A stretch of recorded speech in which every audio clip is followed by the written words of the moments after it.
자, 이 송축이라고 하는 말을 NIV 그 번역을 보게 되면 Praise the Lord 이렇게 나와 있어요. 이것은 여호와를 찬양하라는 뜻이죠.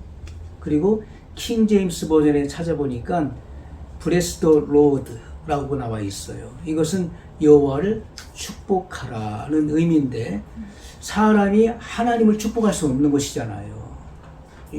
높은 분이 낮은 자를 축복하는 것이지 낮은 자가 자기보다 더 높은 자를 축복할 수 없는 것이잖아요. 위치가. 그래서 말이 잘 안 맞는다. 어떻게 사람이 하나님을 축복할 수 있는가? Bless the Lord 이렇게 나와 있단 말이에요. 이것은 우리가 이 bless라고 하는 그 말의 의미는 축복이라고 하는 그런 뜻도 있지만은 또 다른 말로 감사, 또 다른 말로 지지하다는 그런 의미를 갖고 있는 것이죠. 그래서 여기서 Bless the Lord 하면은 여호와께 감사하라 이런 의미라고 우리가 이런 의미로 해석할 수가 있는 것입니다. 우리가 데살로니가전서 5장 18절에도 범사에 감사하라, 범사에 감사하라. 이는 너희를 향하신 하나님의 뜻이니라. 이렇게 말씀하고 있어요. 그 하나님의 분명한 뜻이 뭐냐면은 감사인 것입니다. 그것도 범사에, 범사라고 하는 말은 모든 일에, 매사에 감사를 말하라. 감사를 표현하라는 뜻이잖아요. 우리는 기쁠 때는 감사해요. 좋은 일을 만났을 때는 감사하지만은 실패를 경험하고 일이 뜻대로 안 됐을 때는 불평, 불만을 자아내죠. 그런데 성경은 분명히 범사에 감사하라. 범사에, 모든 일에, 매사에, 그것은 내가 기쁠 때뿐만 아니라 내가 실패를 경험했을 때에도, 내가 일이 뜻대로 안 됐을 때에도, 내가 죽음의 고통을 당하는 그런 상황 속에서도 감사를 말하라, 감사를 표현하라고 명령하고 계시다는 거예요. 이것이 바로 하나님의 뜻이라는 것입니다.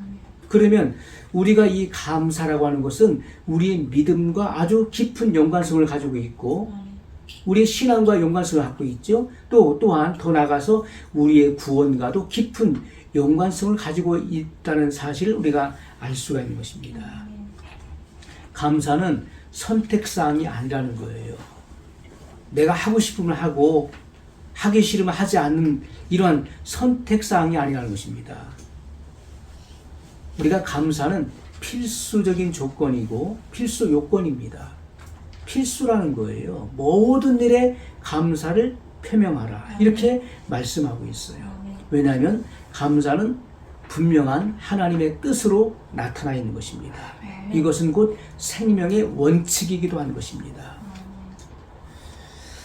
자, 그래서 우리는 이 성경 말씀을 통해서 우리가 이 감사라고 하는 것은 우리의 믿음과 또 구원과 깊은 연관성을 갖고 있다는 사실을 우리가 알 수가 있는 것이죠.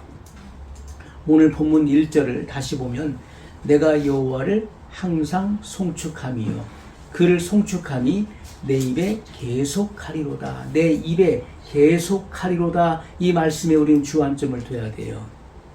자, 우리가 표제를 보십시오. 오늘 시편 34편 위에 표제가 나와 있죠. 언제 이 시를 기록했는가를 분명한 이 표제를 통해서 우리가 알 수가 있어요. 다윗이 아비멜렉 앞에서 미친 채 하다가 쫓겨나서 지은 시라고 나타나 있어요. 자, 아비멜렉이 누굽니까? 블레셋 왕을 가리켜서 아비멜렉이라고 하는 거예요. 우리가 그 애굽의 왕을 뭐라고 하죠? 바로라고 하죠. 그 이집트의 왕을 파라오라고 하잖아요. 그것처럼 그 블레셋 왕의 호칭이 명칭을 가리켜서 아비멜렉이라고 부르는 것입니다. 자, 다윗이 아비멜렉, 바로 블레셋 왕 앞에서 미친 채 하다가 쫓겨나서 이 시를 지었다는 거예요.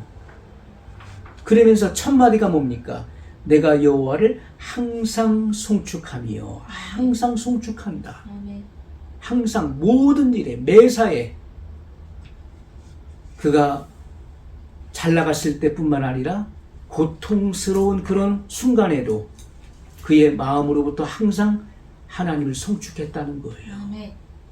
하나님을 신뢰함으로 그의 마음에는 감사가 있었다는 거예요. 아멘. 그를 송축함이 내 입에 계속하리로다. 아멘. 아멘. 이것은요, 분명한 생명의 언어인 것입니다. 생명의 언어다. 그런데 오늘날 많은 사람들은요, 틈만 나면 대부분의 많은 사람들은 남말을 많이 하죠. 다른 사람의 말을 많이 합니다.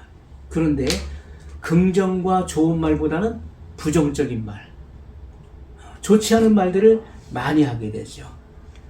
상대방을 옳다 그르다 자기 기준 안에서 자기가 표준이 되어서 남을 평가하고 판단하는 말들을 많이 합니다. 남을 정죄하죠.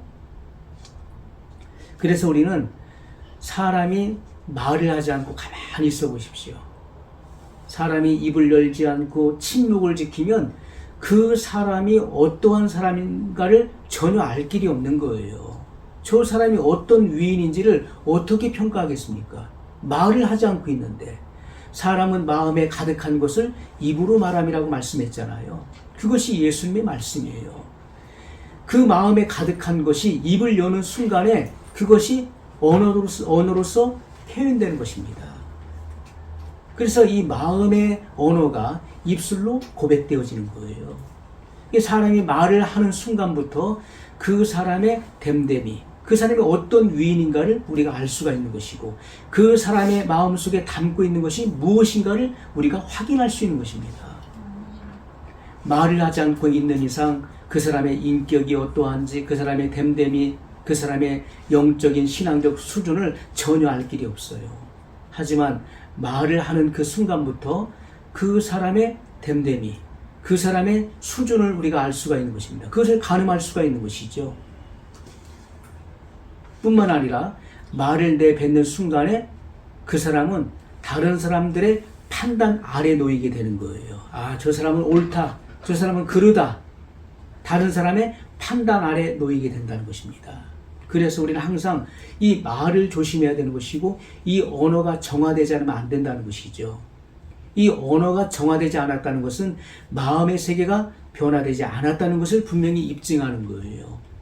마음이 변화되면 언어가 함께 변화가 되게 되어 있는 것입니다. 아멘. 그 언어가 변화가 되게 되어 있는 거예요. 자, 다윗은 어떻습니까? 다윗은 이렇게 정말 위기를 모면했어요.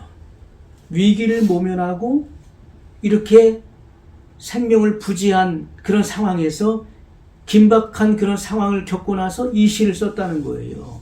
내가 여호와를 항상 송축하며 하나님께 항상 감사한다.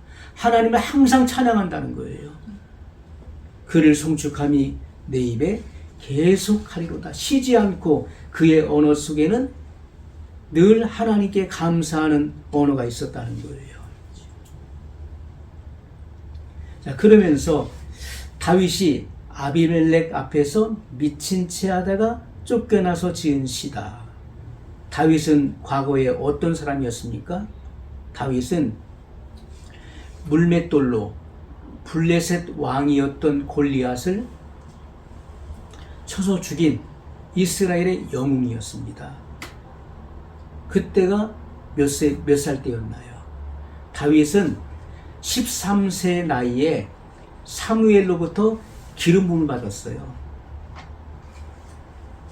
이스라엘의 초대 왕이었던 사울이 하나님의 말씀에 불순종했을 때 하나님께서는 사울을 버리시고 하나님께서는 다윗을 예선하셨다는 것입니다. 예선했다는 것은 미리 뽑았다는 거예요. 장차 2대 이스라엘 왕으로서 다윗을 예선하신 거예요. 그래서 사무엘을 이새의 집에 보내어서 이새의 아들들 중에서 내가 한 사람을 왕으로 예선하였다 말씀하셨던 거예요.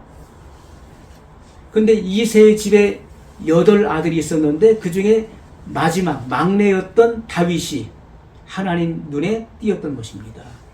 그래서 사무엘 선지자가 이 다윗에게 기름을 부었어요. 그 장차 너는 이스라엘 왕이 될 것이다. 13세에 기름 부음을 받았습니다. 그리고 헤브론에서 30세에 왕이 되는 거예요. 그럼 그 안에 공백이 있잖아요. 17년의 공백이 있는 것입니다. 17년 동안 그런 왕이 되기 위한 주님의 다루심을 받아야 되는 거예요. 사람은 자기의 미래를 몰라요. 하지만 하나님은 그 모든 것들을 하나님의 경륜 안에서 계획하시고 섭리하시며 그 사람을 만들어 가시는 거예요. 다윗이 13세 어린 나이에 기름을 받았습니다. 기름을 받아서 이제 장차 이스라엘의 왕이 될 것에 대한 이 기름을 받았다는 거예요. 기름 부음은 바로 하나님의 선택이며 하나님께서 그를 구별하셨다는 것을 의미하는 거예요. 자, 그리고 나서 다윗이 그 블레셋 장군이었던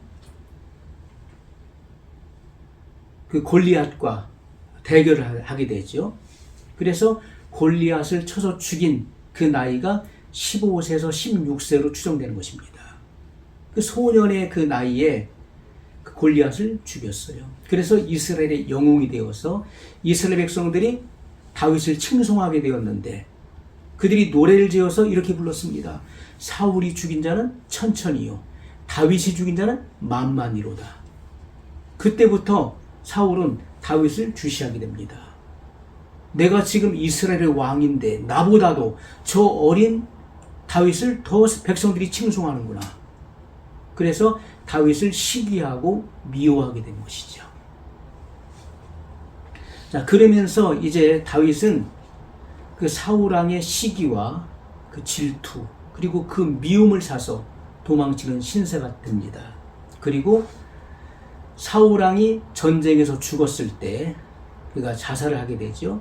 사울왕이 죽었을 때 이 다윗의 나이가 22세에서 23세예요. 그렇다면 우리가 다윗이 사울왕으로부터 이렇게 그 모함을 받고 쫓겨다닌 그 시간이 약 7년에서 8년이었음을 우리가 알 수가 있는 거예요.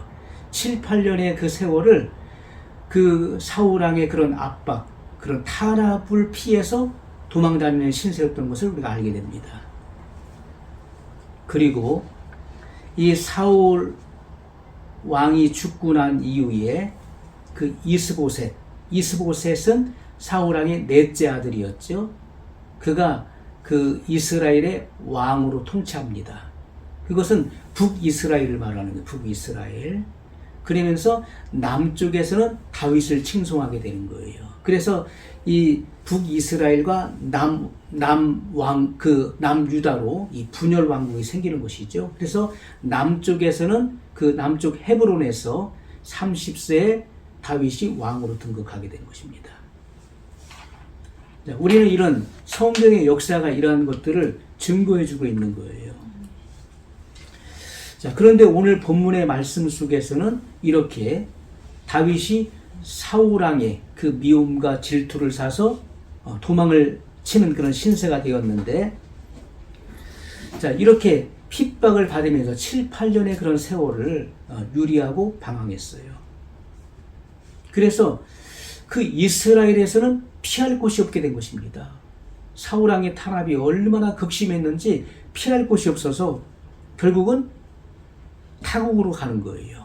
이스라엘을 떠나서 블레셋 땅으로 숨어 들어가게 된 것입니다.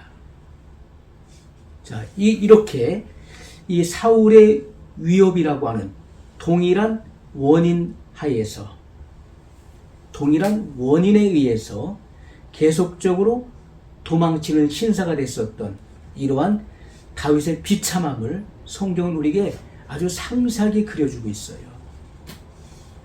아니, 자기 나라에 숨을 곳이 얼마나 없었으면은, 그 탄압이 얼마나 거세였으면은 그가 원수의 땅인 블레셋 땅으로 도망을 쳤을 거예요.